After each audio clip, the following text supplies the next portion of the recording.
Ciao ragazzi, this video is to demonstrate to you all what you need to have completed for the La Vita in Famiglia checkpoint 1, which is Friday of week 10, so that's this Friday.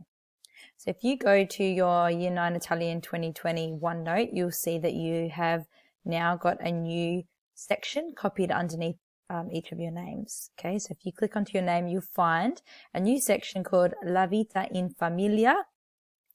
If you click on this section, you have the task page. You then have page 1, 2, 3, and 4. So on the task page, you'll see that this La Vita in Famiglia section is a summative piece.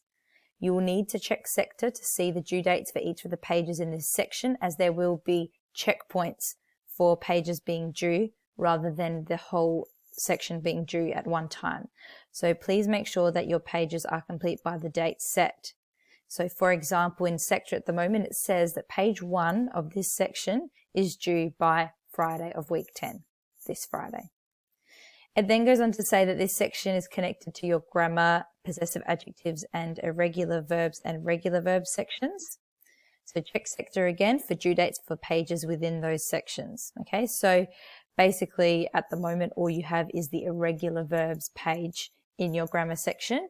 And it says that on sector, it says group 1 of irregular verbs are due this Friday.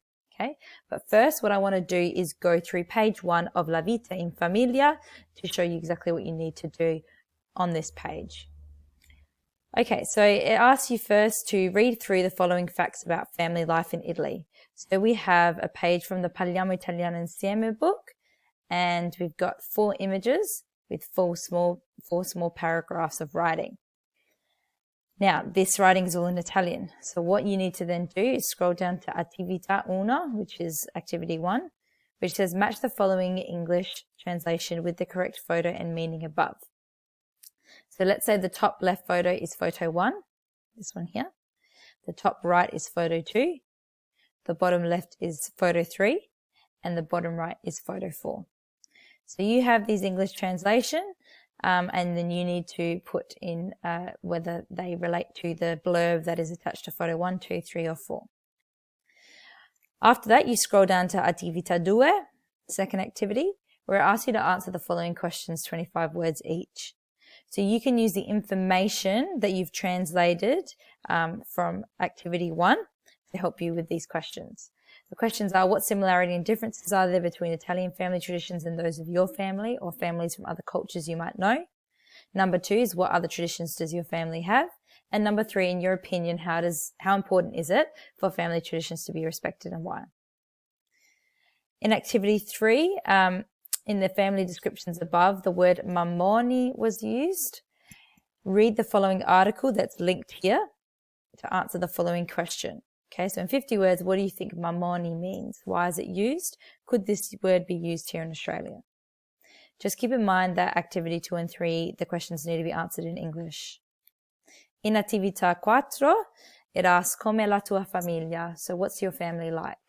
So I'd like you to use the table below to create a sentence about your family. So use the table in the way that we usually use tables to create our sentence structure. So you're using an element from each of the columns, and I've got an example here to show you how you might do that. So to describe my family, I've said è una famiglia comprensiva. So if you have a look at the table, I've used è for it is, then una famiglia for a family, and then comprensiva for inclusive. Okay? So you'll need to write your sentence about your family just below that table. And that is all for page 1, which is due this Friday. All right. After that, what you need to do is go to your grammar section. And in your grammar section, you'll find a new page called irregular verbs. Verbi irregolari. So I'll go through this page with you now and show you what you need to do. So what we have just underneath the heading there that says Verbi irregolari is a PowerPoint presentation from the Parliamo Italiano Insieme exercise book that explains to you conjugations of irregular verbs. So if we scroll down, it says cosa sono I verbi, what are verbs? So the definition of a verb is that it's a doing word and it describes action. For example, to be or to walk or to sing. In Italian, verbs consist of the infinitive. So that's like the title of the verb. For example, to be. And the verb conjugation. So the verb conjugation means the different forms of the verb that tell us who is doing the action. In English, our subject pronouns tell us who is doing the action. So for example, she is, or he talks, or we sing. So in each of those phrases, the she, the he, the we, they are the subject pronouns. They tell us who is doing the action of the verb. In Italian, the conjugation of the verb tells us who is doing the action, and our subject pronoun guide the conjugation of the verbs. So irregular verbs are conjugated uniquely in their own special way, and you must learn them off by heart in order to remember them. Some common irregular verbs in Italian are essere, to be, avere, to have, andare, to go, venire, to come, fare, to do or to make, potere, to be able to, volere, to want, dovere, to must, and one that I've forgotten, which I'll add in here, uscire, which is to go out. So what I want you to do for now is focus on group 1 of the irregular verbs. So that is essere, to be, avere, to have, andare, to go, venire, to come, uscire, to go out, and fare, to do or make. Okay?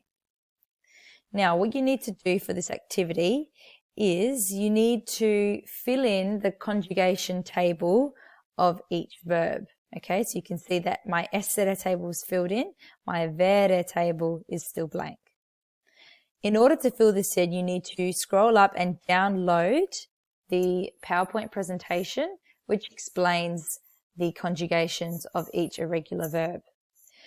So I suggest you have your OneNote open at the same time as having the PowerPoint presentation open, which is here, verbi irregolari. Second slide of the PowerPoint shows you some of those common irregular verbs. And we move down to the third slide of the PowerPoint, which explains what irregular verbs mean. So an irregular verb means that they don't follow the pattern of regular verbs, which means therefore you need to learn them off by heart, and that is in terms of the conjugation of the verb that you need to learn off by heart. So let's have a look at group 1 verbs. So we have essere and avere. On the left hand side we have the subject pronouns or the personal pronouns. Io, which is I, tu, which is you, lui, lei, which is he, she, or you, formal, noi, which is we, voi, which is you, plural, and loro, which is they. Then on the right hand side of those subject pronouns, we have the conjugation of the verb in blue. So essere is the verb to be. All right.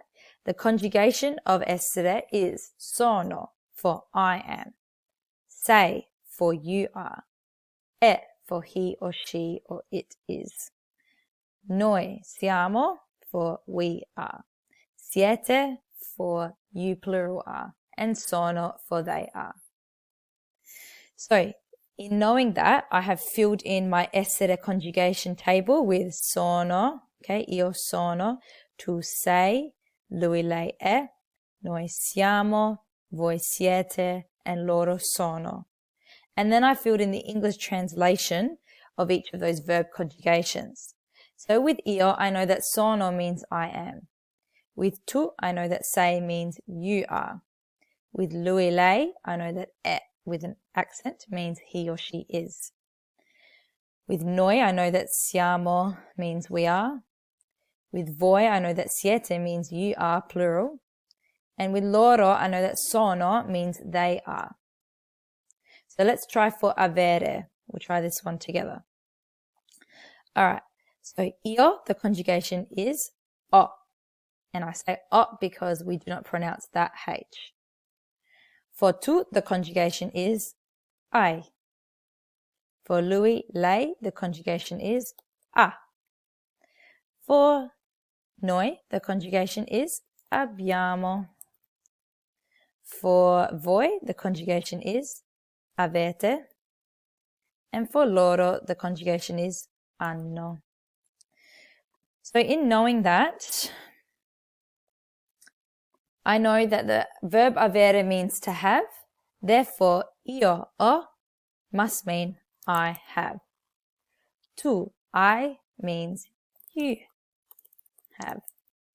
Lui, lei, ha means he or she has. Noi abbiamo means we have. Voi avete means you, plural, have. And loro hanno means they have.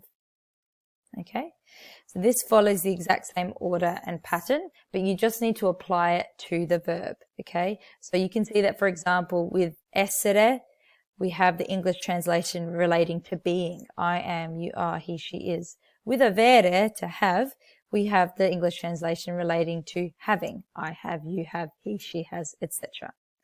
So what you'll then need to do now is, after you have completed the verb conjugations and the English translations, we have activities, so where you need to put the correct form of the verb into a sentence. So in bold, we have the Italian, and then in regular font, we have the English translation. So in the Italian, it says, mia madre blank 44 anni.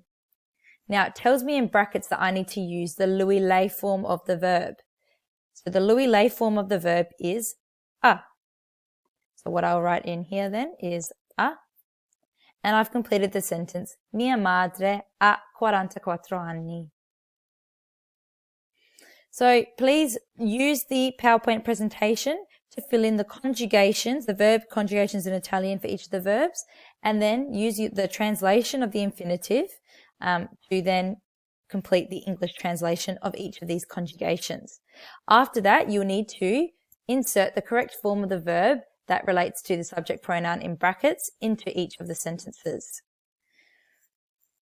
You only need to do this for group 1, and group 2 will have a different due date. So group 1 of irregular verbs needs to be completed by this Friday.